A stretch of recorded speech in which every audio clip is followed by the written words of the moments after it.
Good evening, everyone. This is my match report for the Newcastle v Crystal Palace game. It's just finished. Very disappointed, very deflated, very angry in the way it's finished and the way that we performed. So let's just get into it. The lineup, Caldolo and goal again. Still wanted to see De Braak there, and we saw tonight again with his distribution. De Braak is the better goalkeeper. He needs to come in. Javi Mancur deserved his place. He was spot on against Everton. Shaw and Clark at the back. Clark's had to come in for Lascelles because of an injury. Lewis at left back after a great performance against Everton. Hayden and Shelvey in the middle with Hendrick. And then you've got Almiron, Fraser and Wilson. It looked like a 4-3-3. It did at times. I don't know what Bruce was doing, but sometimes it dropped to a 1. But initially a 4-3-3. The game couldn't have started any better, could it? I mean, 2 minutes into it, we looked like we were on the front foot. We were. Ball got played into Wilson. Controlled the ball brilliantly with his head. Knocked it down to Shelvey. Shelby ran onto it, 22 yards out, smashed the ball into the ground and into the far corner. It was a beautiful finish. Keeper stood no chance. 1-0 up. Everything's rosy. Then on the 10th minute from a corner, Fraser fired the ball in. It was kept alive, bounced around a little bit. Hendrick snuck around his man and tried to hook one into the far corner. Just went wide. Thought, hey, we're off and running here. We're looking good. But then on the 13th minute, things started to turn in Palace's favour a bit. They started to get a grips onto the game.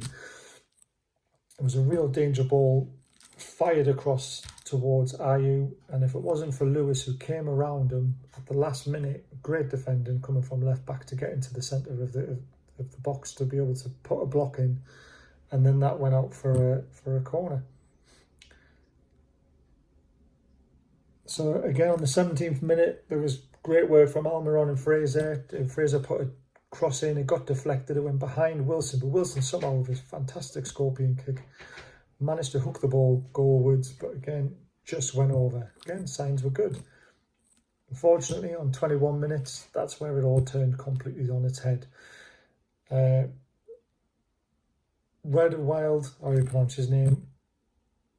Corner came in, Lewis brilliantly cleared it. Unfortunately, there's no one on the edge of the box to stop the Palace player from coming onto it with his left foot, and he absolutely smashed it into the goal. Unfortunately, it did take a slight deflection because I think Darlow was saving it all day, but the deflection left him with no chance for how well it was hit. 23 minutes, the game was turned completely on its head. Lewis with an absolute shocking, stupid, silly schoolboy tackle in the corner, in the bottom corner flag on the left wing. Went through his man, absolutely no need to do it. Palace took the free kick, swung it in front post. Cahill got in front of his man, powered the header home. 2-1. Lewis again on the 26th minute. Very rash challenge. Very, very silly. He just didn't look like the player that he was at Everton. Shelby with a shocking tackle on the 28th minute as well, and he got a yellow. 29th minute, Fraser with a low shot worked the keeper, but it was straight at him. There wasn't really any power behind it and any direction really. It was very, very comfortable for him. 33 minutes, great play by Wilson when he megged the defender on the right wing, cut inside, slotted a great ball through to Fraser, who ended up 1-on-1 with the goalkeeper. Tried to dink it over him. I personally would like to have seen him gone round the goalkeeper or had a bit more composure and set himself to smash it, but he tried the clever dink. Keeper stood tall, got his hand to it and put it out for a corner. Then there was a 35th minute free kick at the edge of the area, push on Wilson. It was only 22, 24 yards out. Almiron, perfect player to have on the ball at that point with his left foot to curl it over the wall. Unfortunately, clipped the top of the bar. Somehow we got a corner from it because it really wasn't a corner. And from the resulting corner as well, Shaw had a decent header that went wide. Could he have done better? Not sure. By this point, Hendrick had done his usual disappearing act. Was not in the game at all. He just looked like a passenger again. Shaw on 40 minutes had a great strike from the same position he did against Burnley. Obviously the one against Burnley flew in the top right hand corner. This one just went wide to the bottom left. But it was a good effort. And then in the last 10 minutes again, I just found we're passing the ball around the back too much. There was no impetus to get forward at that point. And again, Bruce had his stamp on the team after all the great work against Everton, who I believe Graham Jones had a massive say in it. Why he was in the stands, I do not know.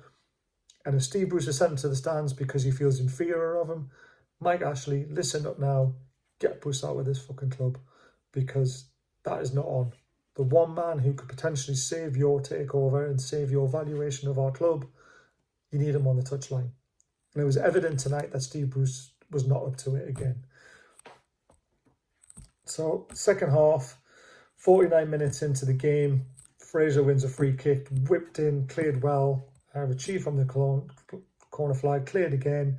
It was just good pressure at that point. There wasn't really a clear-cut chance, but we're looking like we're growing into the game. 52 minutes, it could have been game over if it wasn't for Xavi Mancur.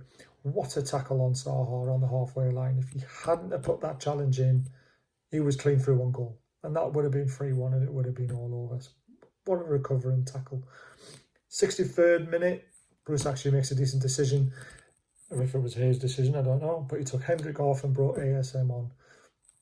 And on the 66th minute, great run from ASM and a through ball to Wilson. Unfortunately, Nathaniel Klein was there to sniff out the danger.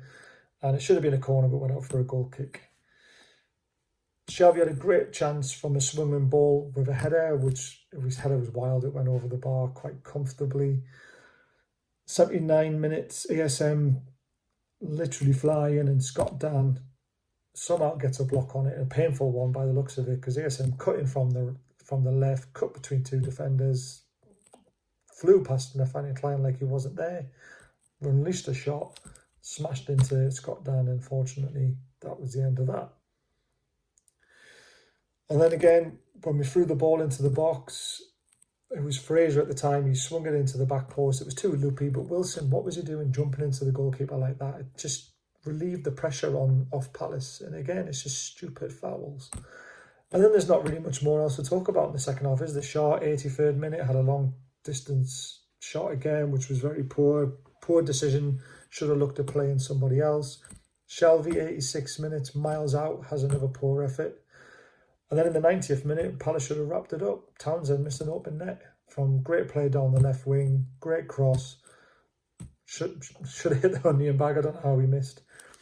And then our final chance of the game, right in the very last minute, Andy Carroll to make a name for himself again, get us a point, which I feel we deserved on the balance of play. We had the most possession we've ever had at St James's Park, with 63%. We had the most shots we ever had. But the main stat, we only had 5 on target, I think, in the end with Carroll's header. But he should have done better with the header. It was straight at the goalkeeper. He should have been looking for the corner. Maybe heading it a back cross goal if he felt like he couldn't score. But for all the huffing and puffing, which it really was in the second half, huffing and puffing, there was no real creativity. ASM tried his best and he had some great runs. But too much passing the ball around the back. And that goes back to what Bruce has been doing. He's been trying to keep the ball, but keeping it at the back. There's no one willing to take a risk going forward.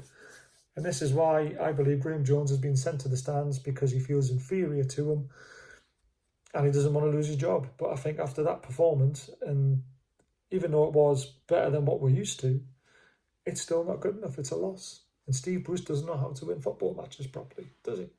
So Bruce has got to go. Should we go through the player ratings? Let's have a look. What have I got? So Darlow, 6. Did all right. Again, I don't think he should be in goal. Mancur, I give a 7. I thought he had a very good game. Shaw and Clark, give them both a 6. I thought they were quite comfortable, but again, could have done more maybe to stop the goals. I think the first one was, the ball came to the edge of the box. There was no one really there. Yeah, 6 each. Isaac Hayden, a 7. Did command his midfield. Did look to play the ball forward at every opportunity that he could. Won a lot of duels. Shelby, 7.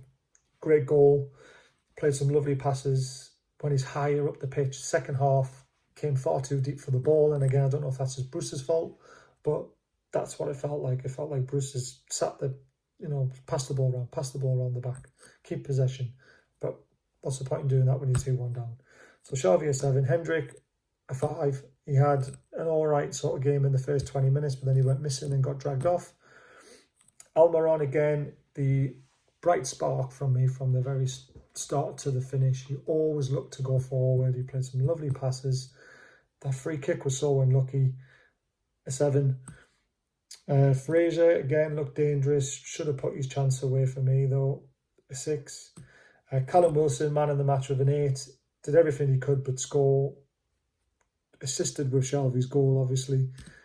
Nearly assisted with Fraser. He was one of the other bright sparks along with Almiron. So yeah, so Callum Wilson, man of the match as well. So yeah, where do we go from here? I mean, for me, Bruce has to go. It's the end of the line now. We had a chance to go 14 points clear of the relegation zone, with Fulham still having 2 games in hand. We are now only 11 points clear of it, with Fulham with 2 games in hand. If they win those 2 games in hand, it's only 5 points. We're looking over our shoulder again, especially after Wolves won today, which Arsenal shot themselves in the foot, didn't they? Losing two players, and they were 1-0 up as well. Sheffield United, I think, was a good result for us, keeping West Brom down there on the same points with them now after getting a 2-1 win. But yeah, so frustrating. So angry, especially after such a great performance against Everton. That's just knocked the stuffing out of everyone again. We'll go into the game against Southampton, who we're going to look to bounce back now because they've just got absolutely hammered at Old Trafford 8-0. So you can see them really coming to St James's Park and really having a good go at us. And that I fear for that result now, because Southampton are a very good side this season. They press high as well. They've got goals in them.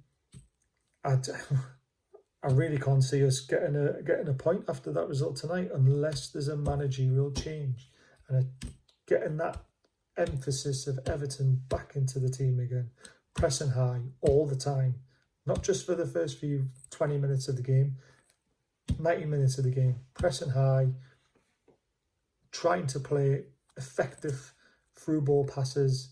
Just trying to be effective on the game when you've got the ball. 22 shots on goal, 5 on target. Says everything. Some of the shots we had tonight were very poor and poor decision making. Oh, yeah, deflated, guys. Signing off on a loss again after such a great performance against Everton. And I can't stop saying that because Dinosaur Arms was in goal. And it's great to take the mick out of him at every opportunity. But tonight's a missed opportunity. It really is. Should have been a lot better. Should have been a point at least. 3 points should have been the main aim. And now we're 11 points ahead of the zone. But like I say, Fulham 2 games in hand. It's getting squeaky bum time again. Because the games we've got after Southampton, Chelsea away, Man United away, Wolves at home. Wolves at home is a massive game. West Brom away, a massive game. We've got Villa at home after that as well. I can't see us beating Villa at home. Villa are a very good side this year. So yeah, we'll just have to wait for Bruce's reaction. Let's see how much bullshit comes out of that mouth again, and let's take to Twitter, take to all social media, and let's drive Bruce out of this club as quickly as we can. Get Graham Jones in charge. Take the risk, Ashley, because we don't think it's a risk. We think he'll save this club for you. So yeah, please hit the subscribe button if you haven't already. It'd be great to get some numbers up if you are enjoying the content that I'm putting on here. Please find me on Twitter, BAZZA080808. I follow all Newcastle fans who follow myself. Interact all day with you guys as long as I'm not at work, of course. And it's good banter on there. So please give me an ad if you can. Signing off on a loss. Good night, Toon fans.